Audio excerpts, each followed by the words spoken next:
Hey, we're talking about whether stay-at-home parents can get alimony.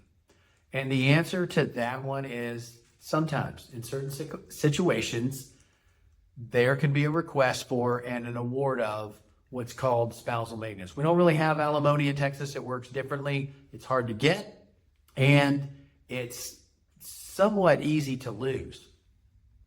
Generally, there has to be a marriage of more than 10 years. There has to be a significant disparity in the earning capacity of one spouse over another.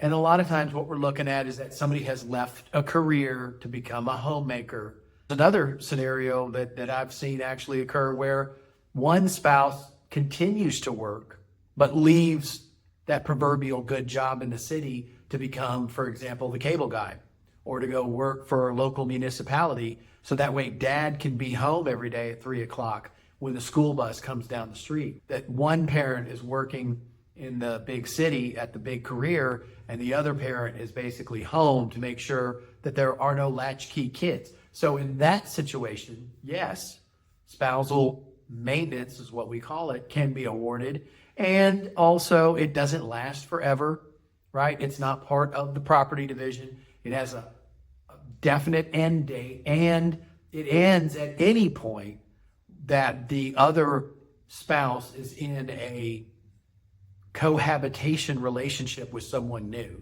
So I think that's something that's unique to Texas. So basically what that means is if there's an award of spousal maintenance at the end of a family case, once that person starts living with another person, that spousal maintenance is over.